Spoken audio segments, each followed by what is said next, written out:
प्रिय आत्मन, आप जिस समाधि पर बैठे हैं उसके संबंध में लिखी गई है किताब जोगियों की आत्मकथा। इसके बारे में नहीं बोले हैं, बहुत लोगों का हुआ कि बोलिए देश दुनिया भी कुछ जाने। सृष्टि में सबका आगमन किसी न किसी कारण से होता है। यह मत समझिए कि सृष्टि में कोई आया है।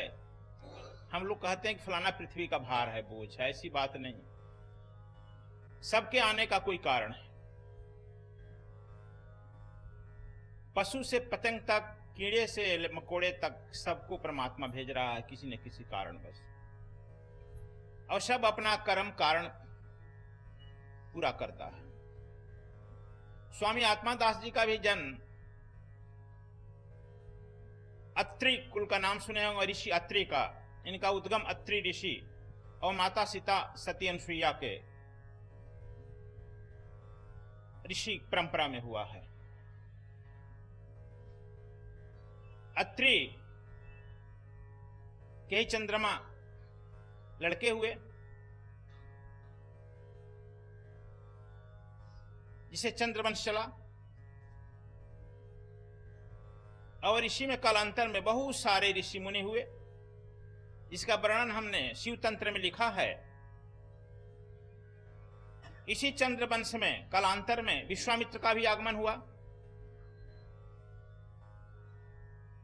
और आप जो देखते हैं रामायण समय में हनुमान जी का भी आगमन चंद्रवंश में है। कालांतर में इसी में जदुवंश का आगमन हुआ, जदु जजाति। इसमें विष्णु का आगमन हुआ और भगवान कृष्ण को विष्णु कहा गया। जैसे सूर्यवंश में राम पूर्ण फूल बनकर उतरे हैं, उसी तरह से चंद्रवंश में भगवान कृष्ण पूर्ण पूर्णत्व को प्राप्त करके उतरे हुए। विष्णु, इसलिए भगवान कृष्ण को विष्णु कहा गया क्योंकि विष्णु वंश में पूर्णत्व को उतरे, विष्णु वंश। उसी विष्णु परंपरा में, विष्णु गोत्र में आत्मादास जी का पूर्व नाम धर्मदेव जी का भी आगमन हुआ है। जहां इनका आगमन हुआ है,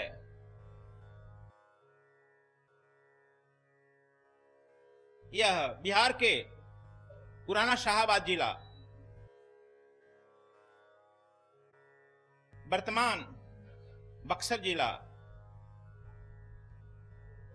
डुमरांव सब डिवीजन के कोपुआ गांव में हुआ था।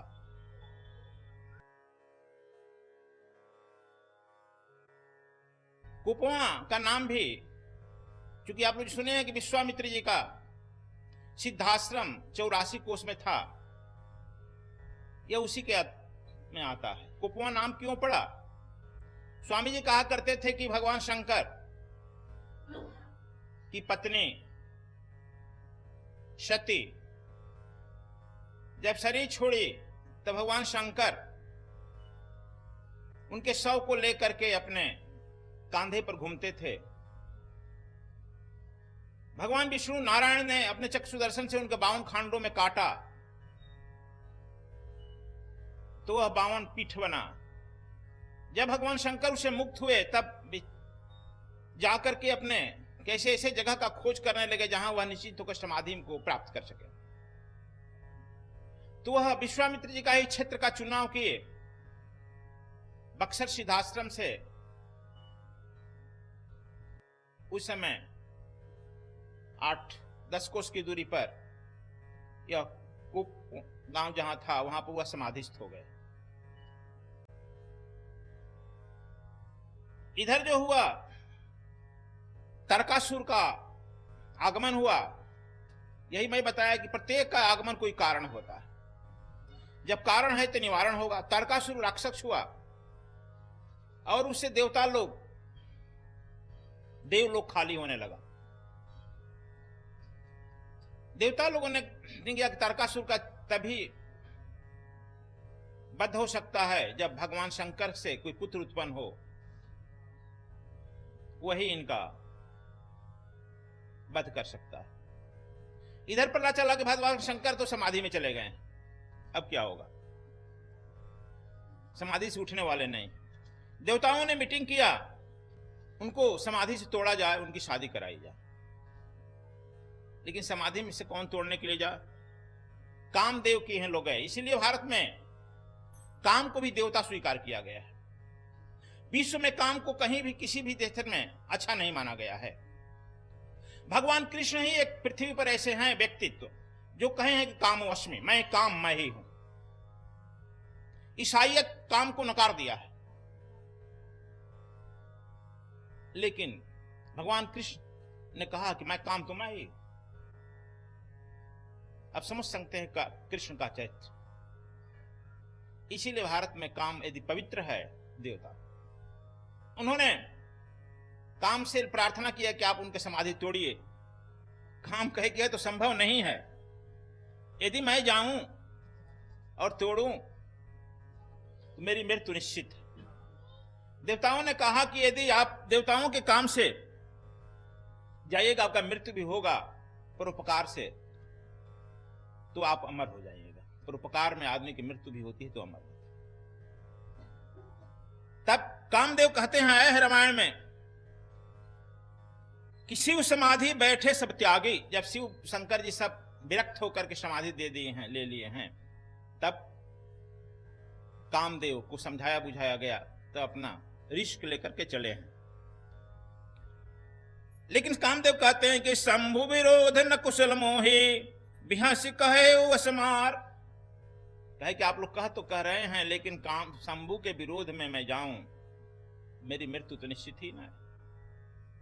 देवताओं ने बहुत समझाया बुझाया, तब अब कामदेव वहां चले हैं तो कह रहे हैं कि अस कहीं चले उस वहीं सिर नाई, सुमन चाप कर सहित सहाय, चलत मार अस हृदय विचारा, शिव विरोध ध्रुव मरण हमारा। देखिए, तुम अब काम किस काम में जा रहे हो? कह रहे हैं कि मैं चल तो रहा हूं देवताओं के काम के लिए, लेकिन मेरा मृत्यु भी ध्रुव सत्य है। इसीलिए अपने से बराबर में दुश्मनी शत्रुता करनी चाहिए। कहां शंकर, भगवान शंकर हो, कहां मैं? इसमें मेरी मृत्यु निश्चित है देवताओं, लेकिन आपका कल्याण हो, मैं चल रहा हूं। इसे कहते हैं कि बहुत निश्चित है। कह रहे हैं कि जब वह कामदेव चले हैं उस जगह पर, तब वह अपना बाण छोड़ने लगे हैं। जड़ भी काममय होने लगा है। इसीलिए कहा गया किसी का दोष नहीं है, समय स्थान विशेष सब करा देता है। जड़ भी होने लगा है। उसमें आया है रामायण में कि जहां अस दशा जड़न की बरने, को कही सके सचेतन करने, पशु पक्षी नभ जल थल चारे, भय काम बस सब विनिहारे। कहते पशु पक्षी जड़ चेतन सब काम में होने लगे। लेकिन तो पर भी शंकर जी का समाधि नहीं छूटा। तब वहां पर आप भी अब जाइए कुपवां गांव में, आम और महुआ के गांव पेड़ों से वह गांव भरा हुआ है। रोड से संबंध नहीं दिखाई पड़ेगा। चारों तरफ आम और महुआ के घने जंगल अभी भी हैं और रोड से नहीं दिखाई पड़ेगा। और वहां भी आम के पल्लवों के बीच से 5 बाण निकाल करके शंभु जी पर मारे, शंकर पर मारे 5 बाण। निशाना बिल्कुल साध कर 5 बाण मारे। तो छूटी समाधु शंभु तब जागे। सब समाधि शंभु की जगी छूटी। तब कहा कि ये शंभु है कि भाई कौन हमारा समाधि छोड़ दिया? तब वह भी उनको क्रोध हुआ कि हम तो समाधि में बैठे हैं, इसमें भी हमको उपद्रव कर रहा है। तब शिव तीसर नयन उघारा, चितवत काम भय उज्जरि छारा। देखो, जब क्रोध होकर के वह तीसरा नेत्र से देखे कि दिखाई नहीं पड़ रहा है, तीसरा नेत्र तुम्हारा भूमंडल सब लोगों को देख लेता है। जो ही गया देखा कि यह जो है पल्लवों के बीच में छिपा हुआ है काम, उनका नेत्र पहुंचा, काम जो है जरकर छार यानी राख बनकर गिर गया नीचे। जब राख गिरा तो जितने साधु महात्मा लोग बैठे हैं बड़े खुश हुआ, कंटक गया बागल, बड़ा कंटक था जला। ये साधु महात्मा जितने थे, जोगी सती सती बैरागी, बड़े खुश हुए कि अब तो शंकर जी बड़ा अच्छा काम कर दिए, एक कंटक चला गया। रामायण में कहे हैं कि जोगी अकंटक भय पति, गति सुनत रति से मूर्छित भय, रोदति बदति बहुभांति करुणा करति शंकर पह गई। कहा कि जोगी जंगम तो बहुत खुश हो गए, लेकिन जब उसकी पत्नी रति सुनी तो बहुत दुखी हुई। एक ही काम से कोई बहुत लोग खुशी हुआ, कोई दुखी हुआ। रोती हुई वह विश्वामित्र जी के आश्रम में पहुंची कि ऐसी ऐसी घटना घट गई है। विश्वामित्र जी फिर लेकर के वहां से उस स्थान पर गए रति को। रति वहां पर जाकर रोने लगी। अभी भी आप लोग उस गांव में जाइएगा तो एक रोती मंदिर है, रोती से रतोई बन गया है। इस पृथ्वी पर रतोई मंदिर कहीं नहीं है। गुरुदेव कहा करते थे कि वह रोती इसी संबंध में है, रोती यानी रति रोने लगी। भगवान शंकर समाधि में थे। विश्वामित्र जी जब लेकर गए तो पूछे कि मुनि महामुनि आपका आगमन। कहा कि एक आबला को लेकर आया, इसके रोने का कारण पूछिए। आबला से पूछे भाई तुम कौन हो, अपना परिचय दो, क्यों रो रही हो, तुम्हारा हमारा कोई संबंध है? हमारे यहाँ आकर उन्होंने कहा आग जी हाँ है। आग कौन? वह जो राख हुआ है, जो जा रहे हैं ना, वह हमारा पति। कहा कि तो बड़ा गड़बड़ हुआ। कहा अब तो मिथ्या न जाने देव ऋषि वाणी, अब तो जल गया, अब क्या करूं? तो वह बैठकर रोती रही। तो उन्होंने कहा कि जब तुम रो ही रही हो, तब भगवान शंकर ने आशीर्वाद दिया, जाओ यह शरीर से नहीं रहेगा, लेकिन बिना शरीर का यह रहेगा। अब जो है बिना शरीर के सब लोगों में प्रवेश करेगा। तो और बड़ा कंटक हो गया। और कहे कि तुम तो कहे कि बिना शरीर नहीं, हमको सशरीर चाहिए, हमारा पति चाहिए। कहा कि ठीक है, अब तुमको मैं आशीर्वाद दे देता हूं। यदुवंश में भगवान कृष्ण का आगमन होगा, मेरे परम प्रिय, मेरे पूज्य, मेरे आराध्य भगवान का आगमन होगा। उन्हीं का लड़का प्रद्युम्न काम का अवतार रहेगा, और तुम जो है पुनः उनकी पत्नी के रूप में स्वीकार कर लेना। रामायण में आया है कि जब दजुवंश कृष्ण अवतारा, हुई हैं हरण महामहिभारा, कृष्ण तनय हुई हैं पति तोरा, बचन न था न हो है न मोरा। भगवान शंकर कहे कि कृष्ण के तनय पुत्र प्रद्युम्न तुम्हारा पति के रूप में आएगा, तुम जन्म लेना, तुम लेना। तब तक से तुम यहां, मेरा ज्योतिर्लिंग है, हम यहां से जा रहे हैं कहीं अन्यत्र, या कि तुम भी यहीं ध्यान में रहो, हम भी यहीं ध्यान में रहे, यह ठीक नहीं है। यद्यप शुद्धम लोक विरुद्धम न कर्तव्यम। देवी तुम ही अब यहां ध्यान पर बैठो, मैं यहां से जा रहा हूं। तुम्हारा पति पर तो मेरा बस चल रहा था, तुम पर बस नहीं चलेगा हमारा। इसलिए भगवान शंकर वहां से उठकर कैलाश चले गए। और रोती वहीं रोती रहे। अभी भी वहां मंदिर है कुपवा गांव में, रोती और भगवान शंकर का। इस पृथ्वी पर कहीं आप लोग नहीं सुना होगा। तो वहीं पर रोती मंदिर है कि तुम तब तक से रहो, और तुम्हारे वंश के लोग यहां पर आएंगे, जिसकी तुम कुल देवी बनोगी, और अपने वंशों की रक्षा करना।